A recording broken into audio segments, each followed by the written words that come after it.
جب پوچھا گیا حضور یہ قربانیاں کیا ہیں، فرمایا تمہارے باپ ابراہیم کی سنت ہے، اور فرمایا کہ ان کو خوش دلی سے اللہ کی راہ میں قربان کرو۔ قیامت کے دن یہ اپنے بالوں کے ساتھ، اپنے سینگوں کے ساتھ اور اپنے کھروں کے ساتھ آئیں گے، اور یہ بھی ارشاد فرمایا کہ کل پل صراط پر یہ سواریاں بن کے تمہیں پل صراط سے پار لگائیں گے۔ اور جب قربانی کے لیے کوئی شخص جانور خوش دلی کے ساتھ رضائے الہی کے حصول کے لیے ذبح کرتا ہے تو اس جانور کا خون زمین پر گرنے سے قبل یہ عمل قبول کر لیا جاتا ہے۔ اور یہ بات بھی ذہن میں رکھیے گا کہ ایام نہر یہ 3 دن جو خون بہانے کے ہیں، 10، 11 اور 12 تاریخ، ان ایام میں آپ جو بھی عمل کریں، نماز پڑھیں اور دیگر صالح اعمال کریں، بہت قابل قبول ہیں اور اللہ ان کو قدر کی نگاہ سے دیکھتا ہے۔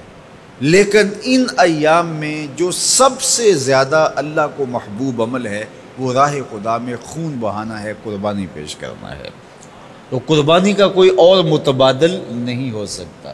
کچھ لوگ یہ فلسفہ ان دنوں کے اندر بیان کرتے ہیں کہ 20-50 ہزار کی قربانی کرنے کی بجائے اتنے اگر کسی غریب کو دے دیے جائیں تو اس کے 2-3 مہینے خیریت سے گزر جاتے ہیں، اور وہ گھر کے اندر جو ہے وہ ضرورت کی چیزیں ڈال لے تو گوشت تو 2-4 دن کے اندر کھایا پیا جاتا ہے، ختم ہو جاتا ہے۔ لیکن اگر اتنے پیسے کسی غریب کے گھر دے دیے جائے تو یہ اچھی بات ہے۔ تو اسلام کب اس عمل سے روکتا ہے؟ غریب کی مدد کیجیے، صرف عید کے دن ہی نہیں، مینڈے کی جگہ ہی نہیں، بلکہ اسلام تو راہ خدا میں جانور ذبح کر کے اسی جذبے کو بیدار کرنا چاہتا ہے کہ تمہیں گوشت کی ضرورت بھی نہیں تھی پھر بھی تم نے ذبح کر دیا، تو جہاں ضرورت ہوگی اور تمہاری ہمسائیگی میں، تمہارے اطراف میں جب کوئی غریب ہوگا تو پھر تم اس کے لیے ذبح کیوں نہیں کرو گے؟ اس کے لیے تم قربانی کیوں نہیں کرو گے؟ اِثار کیوں نہیں کرو گے؟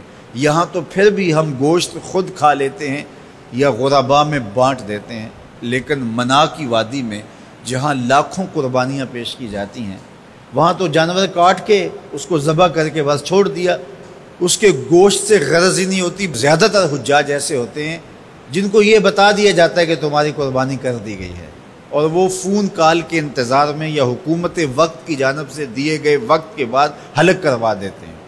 تو انہوں نے نہ اپنا جانور دیکھا ہوتا ہے، نہ اس کو ذبح ہوتے دیکھتے ہیں، تو صرف انہیں ٹائم بتلا دیا جاتا ہے یا ان کو کال کر دی جاتی ہے تو یہ ان کے لیے کافی ہوتا ہے۔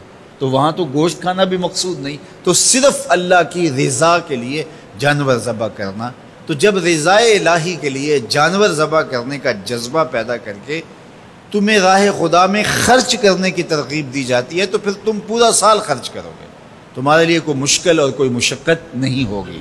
لیکن اگر تم جو ہے وہ اس جذبہ خیر سے نور حاصل نہیں کرو گے تو پھر تمہیں یہ دولت نصیب نہیں ہوگی۔ تو سب سے افضل عمل ان 3 ایام کے اندر جو بتایا گیا وہ یہی ہے کہ راہ خدا کے اندر خون بہانا ہے۔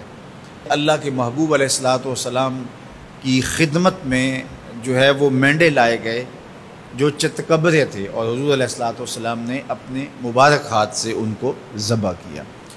تو عید قرباں یہ ایثار کی عید ہے، یہ قربانی کی عید ہے، اور اسلام ہمیں قربانی سکھاتا ہے۔ اسلام لمحہ لمحہ قربانی ہے، ایک ایک ساعت اسلام قربانی کا نام ہے، اور ہمیں درس زندگی یہی دیا جاتا ہے کہ ہم قربانی سے اپنی زندگی کو عبادت کریں۔